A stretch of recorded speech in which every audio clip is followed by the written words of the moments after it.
For centuries, the narrative of medieval slavery has been one of unchallenged dominion. Yet, this widely accepted truth overlooks a crucial detail: the secret limitations faced by slave owners themselves. Imagining slavery in the Middle Ages, and your mind might jump to images of an iron-fisted lord wielding absolute power over other humans he bought, bending them to his will without limits. It's a picture we've all seen in movies or read in history books: slavery as a free-for-all of cruelty. But hold on a second, let's flip the script. The truth is, medieval slavery wasn't the unchecked tyranny we often assume. Owners faced surprising constraints that shaped how they treated those in bondage, and those limits are a hidden chapter of history worth digging into. Think about it. Even in a world where power seemed limitless, there were lines they couldn't cross, rules they had to follow, and pressures that kept their actions in check. This isn't just a dusty detail, it's a game changer for understanding the past. Why does this matter? Because peeling back these layers shows us that medieval society was more complex than a simple master-slave dynamic. It reveals the humanity, laws, and even morals that poked holes in the idea of absolute control. We're not here to sugarcoat slavery's horrors, far from it, but to uncover the unexpected boundaries that existed, even in the darkest corners of the era. So, picture a lord pausing before raising a whip, not out of kindness, but because some force, legal, religious, or social, held him back. That's the story we're diving into today, a tale of resistance, rules, and real-life limits that shaped the lives of enslaved people. Ready to rethink everything you thought you knew about medieval power? Let's go beyond the stereotypes and explore the unseen constraints that kept owners in line. This journey will challenge your assumptions and connect us to the struggles and triumphs of those who lived it. Stick with me, and let's uncover the truth together. Across Europe, codes like the Visigothic Code or the laws of the Holy Roman Empire set boundaries.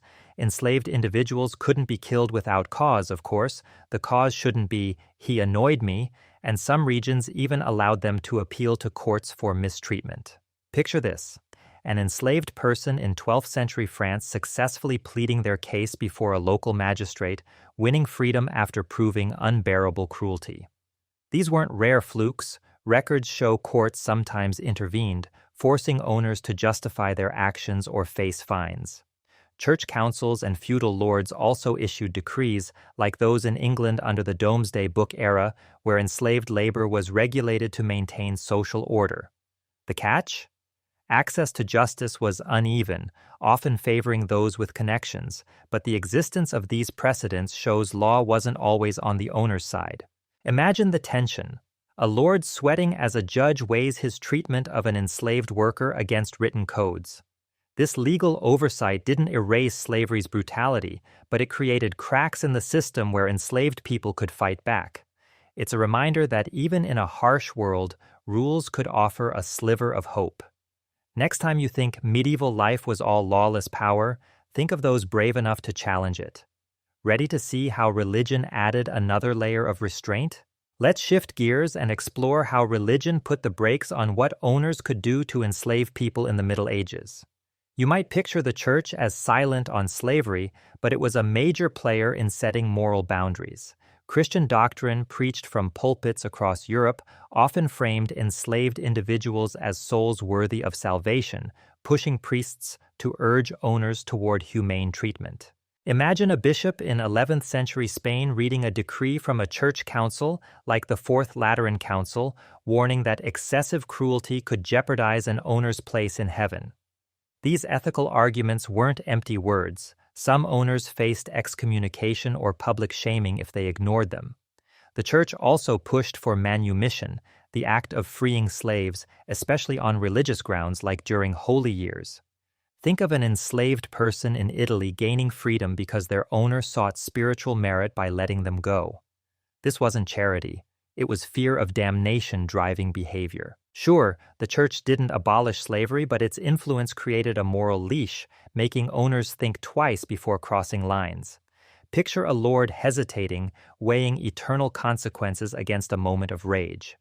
This spiritual pressure added a layer of humanity to a brutal system, showing that even in the Middle Ages, faith could temper power. Next time you think religion only backed authority, consider how it gave enslaved people a sliver of leverage. Let's talk money, because in the Middle Ages, economics put some serious limits on what owners could do to enslaved people. You might think lords treated slaves like disposable tools, but they were valuable property, and losing them hit hard. An enslaved worker wasn't cheap to acquire, whether captured in war or bought at market, and keeping them healthy was an investment. A lord would think twice before overworking a slave to death, knowing it meant losing a pricey asset. Illness or death wasn't just a tragedy, it was a financial blow, cutting into profits from fields or workshops. Owners had to balance cruelty with productivity. Push too hard, and you'd end up with a sick or dead worker, leaving you short-handed. Picture a merchant sweating over a slave's fever, calculating the cost of their care versus the loss of their labor. Beyond that, reputation mattered. A lord known for excessive brutality risked social backlash. Neighbors might shun them, or traders might avoid deals with a cruel name. In tight-knit medieval communities, word spread fast, and an owner's status could take a hit. Think of a noble losing face at a local fair because his harsh treatment became the talk of the town. This economic and social pressure forced owners to rein in their worst impulses, not out of kindness, but self-interest. It's a stark reminder that even in a brutal system, money and image could protect enslaved people in unexpected ways. Next time you're tempted to see medieval power as absolute, think of the ledger that kept it in check. The incredible power of community and resistance could also limit what owners could do to enslaved people in the Middle Ages. You might think enslaved individuals were powerless, but they weren't alone. Collective strength often forced owners to negotiate. Imagine a group of slaves in 13th century England staging a quiet rebellion, refusing to work until conditions improved, or fleeing to nearby forests where they formed outlaw bands. These acts of defiance weren't just bold, they put pressure on owners who relied on their labor. Informal networks were key. Think of enslaved people sharing secrets with sympathetic villagers or finding refuge with monks who opposed cruelty.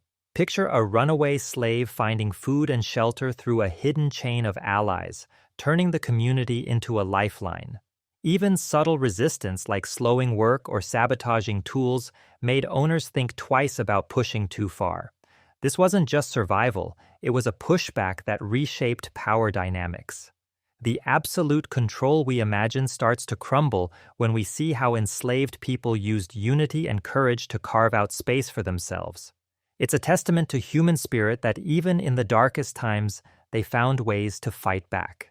So, next time you think medieval slavery was all one-sided, remember the communities that stood up and the resistance that forced change.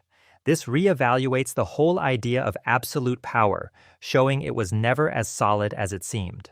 Thanks for joining me on this eye-opening journey. Hit that like button, subscribe, and let's keep digging into history together.